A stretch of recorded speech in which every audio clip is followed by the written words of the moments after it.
Sir नमस्कार.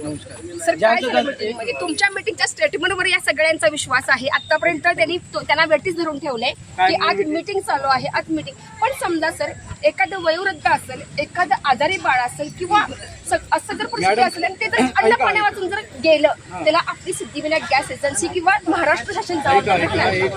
Meeting सुरू नव्हती, आम्ही आलो. आमचं जसं आपण बघितलंय देशामध्ये जी परिस्थिती सुरू आहे त्यानुसार आमचं पत्र स्थापन झालेलं आहे. आम्ही प्रत्येक एजन्सीला व्हिजिट करत आहोत, तिथं काय प्रॉब्लेम आहे.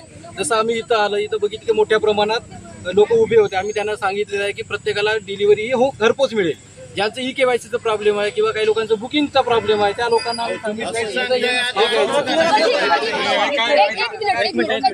कधी मिळेल त्यांना घरपोच सेवा किंवा गेल्या गाडी आहेत ना त्यांचं प्रत्येक दिवसाचं रूट ठरलेलं आहे. ते आज जवळपास 5 गाड्या गेलेल्या साहेब मला सांगा गाडी आलीच नाही. वडगावला किती शेवटची तारीख आहे का? त्यांनी वडगावला किती तारखेला होती शेवटची गाडी? दुसऱ्या गावापाशी गाव आहे का ना? आता या माणसाचं करायचं काय? त्यांचा काय प्रॉब्लेम आहे? ज्यांचं केवायसीचा प्रॉब्लेम आहे ते प्रॉब्लेम इथे हे करणार. आणि हे बघा स्टॉक येऊ देत हळूहळू सगळ्यांना. असं नाही की गेले 2 वर्ष किंवा 2 महिने सिलेंडर कोणालाच मिळालं नाही.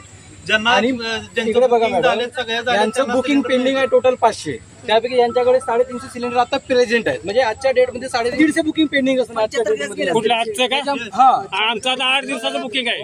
ऐकून घ्या ना, काय सांगत आहोत. 150 फक्त लोकांचं बुकिंग पेंडिंग राहणार. तुम्ही यांचं काय हे 14 एप्रिलचं बुकिंग आहे. ह्याचं काय करायचं? पण त्यांना सिलेंडर मिळतील 1-2 दिवसात पुढच्या मिळून 8 दिवस झाले. डिलिव्हरचा मेसेज म्हणजे कसं ऐकून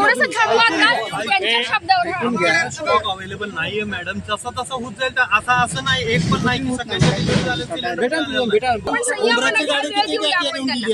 गेले 8 दिवसात उमरतची यात्रा होती का नाही, त्यावेळेला म्हणजे रोज गेल्या शनिवारपासून आजपर्यंत रोजच्या रोज उमरतमध्ये सिलेंडरची गाडी आहे. यांना मी काय दोष देत नाही. इकडे बघा, यांचा मी काय दोष नाही. बरोबर आहे. मला काय म्हणायचंय, आज आमच्या वडील हे काय म्हणतात, आम्ही गाडी वडील सोडलेली.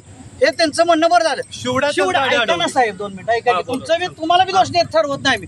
हे काय म्हणतात, वडील जाताना शिवडगाव लागते. बरोबर आहे. मग वडील जाताना शिवडगाव लागते का नाही? वडोलीला गाडी शिवड्यापाशी थांबवायचीच नाही ना तुम्ही. नाही शिवड्यापाशी काढून लोक दमताच्या बाजूनं मग दादागिरी करतात. माझ्या गावात घे ना. असं जर होत असेल आजच पोलीस प्रशासनाला कसं आहे, पॅनिक होणार नाही.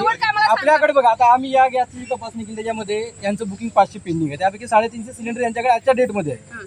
ओके, म्हणजे जवळपास आजच्या डेटमध्ये यांच्याकडे फक्त 150 लोकांचं पेंडिंग असणार.